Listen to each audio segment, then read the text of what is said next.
you know, every fox has a nest, has a, what does it say? Every bird has a nest, every fox has a hole. The Son of Man don't have nowhere to rest his head oftentimes. But the truth of the matter is that's that way for very good reason. Like I was telling each of you all, that if you've never been homeless, then what you should do so that you can understand what it is that people are going through is you should take a walk on the wild side and go out one day from your home and see what it's like to be out there. And listen, most times, many homeless people are out there alone.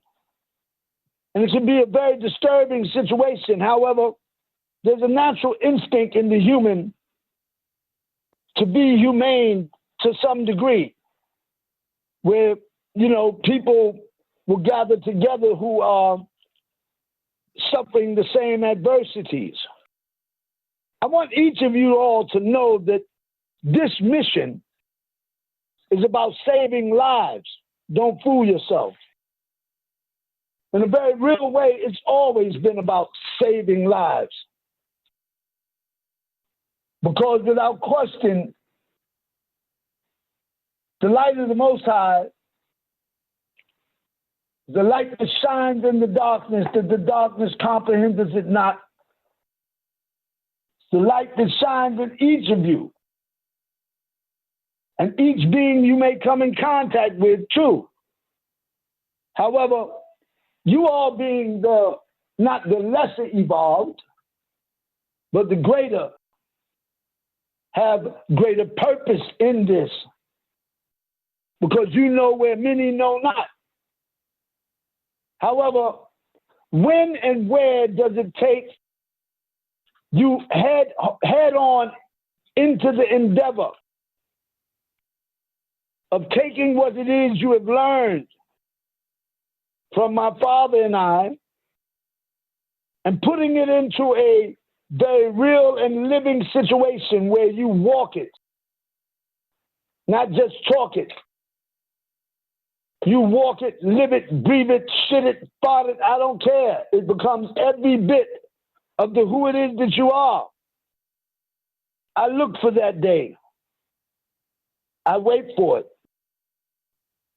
Because I know that in the day that starts occurring, I'm not talking about those of you who are elders over 60, over 65, but I am talking to you all who are youth, who still have a great deal of youth in you. In the ages of, let's say, 17 to 35, 40.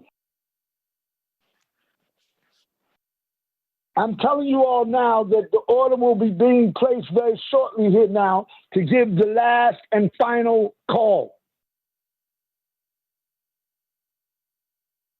You all are binded by the forces of circumstance that you have to, in some type of way, break the chains thereof. And you might say, what are the forces of circumstance? And I would say, I got to pay my rent shit. I got to put food on my plate thing. I got to have cable thing. Why? Because my kids love the Disney Channel. These things are the very things that bind you. You're locked into a situation that you are enslaved by and don't even know it to be true. You're suffering a bondage placed into a very real, a very invisible, but very real prison.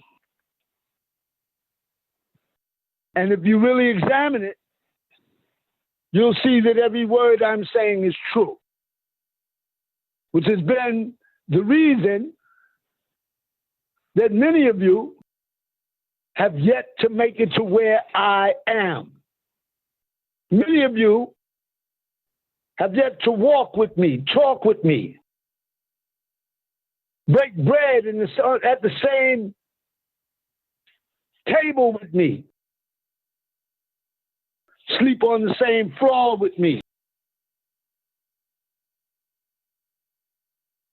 And in this, you rob yourselves of a very, very divine experience.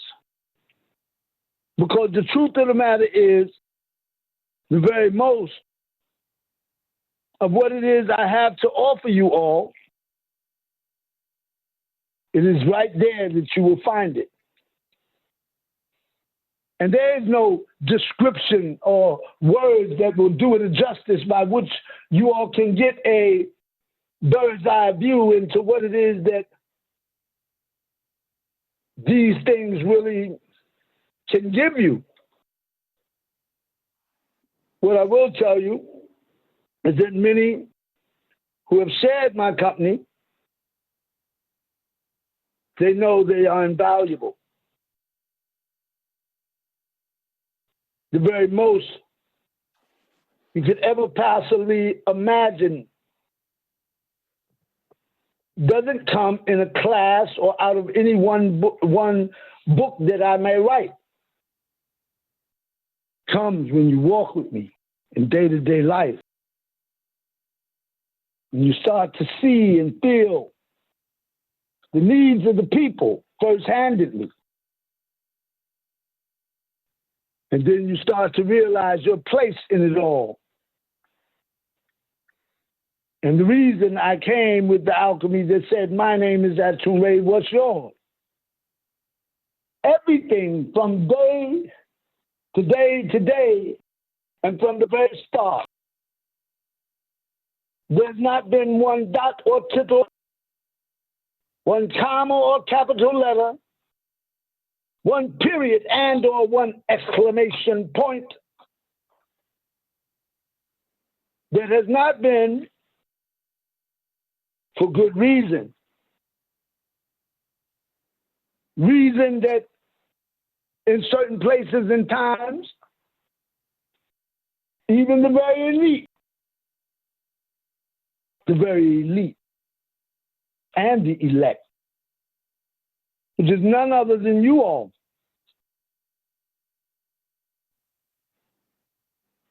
have such a hard time in giving it description, in giving it a reason by which it has yet to occur. Many, even the elite, don't see the chains that are wrapped around them, that are so very hard to break, that each of you have been enslaved by. Enslaved. For whatever reason, they are very good reasons to each of you. However, if indeed we continue to stand apart, and if indeed those of you who are where you are, which is not where I am, there will come a time that a final call will be made, which is sort of like, this is it, y'all. This is the last chance. Have you find your way to me, or they will pull the plug on the Blue Rock Project. When my father said, move out of the north and move to the south, that was hard. But many were still able, through all that hardship, able to achieve it. You all are not in any way different from any of those then that are also here right now, out there, just out there, having absolutely no, they're being led and guided by the federal government, thinking that it's Baba. I mean, how bad can it get? I'm talking about all those beings who are calling themselves Sabaeans. I've said it many times before, and I'll say it again. My father is in Florence, Colorado, Supermax Federal Penitentiary. Those who have never been to the penitentiary before, like many of our Sabian brothers and sisters, are no more, no less than bookworms, having absorbed information about certain things second-handedly. Second-hand information is just that. It doesn't afford you a first-hand experience. That is where true right knowledge comes from. Facts are things that can be substantiated. Remember now, by one of three things: evidence, reason, or experience. If you have not been to the penitentiary, many of you have not. And I'm not saying that that's something that anyone who has been through should be proud of. But I am going to say this, that it affords you a very, very serious information that those beings who have not experienced it can know absolutely nothing about. And so they talk from a criteria and information which is void of facts, only having been given what information they have by hearsay or by somebody's book or by the news or the media in some type of way.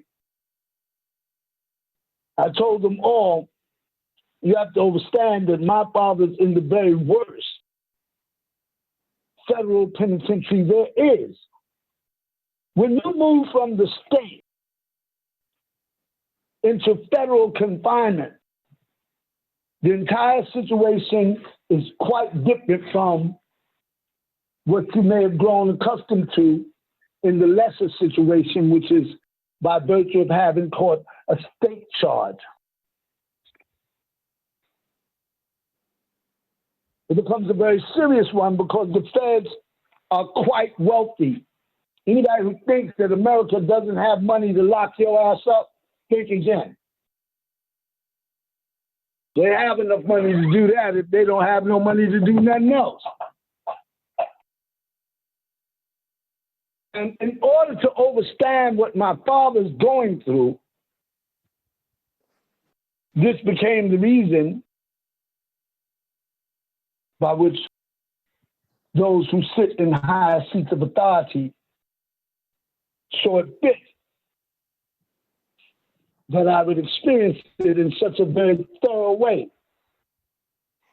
And you have to keep in mind, with all the good that my father has done, and all the very, many lives that each of you all know, my father's words has changed and made the better and the stronger because of those words having been spoken. What makes anybody think that, number one, if you have al-alimu, the knower, al-hakimu, the wise, what makes anybody think for 1 minute that if it was known at any given time that my father would one day be sitting in a place by which outside communication would be very difficult and almost non-existent, where he is concerned? What makes anybody think that the heavens had not prepared for that? That in any way the heavens would fail to cross a T or dot an I? What makes any of them think? How many generations and greater nations than America have we not wiped off the face of the planet? Literally. Done away with, never to be heard again, heard of again. And if indeed it was in our ability then What makes anybody think that it is still not within our ability? How many generations and societies have we totally wiped out? Whose iniquities didn't even reach the iniquities of what this country is involved in. Hold on. Think about that.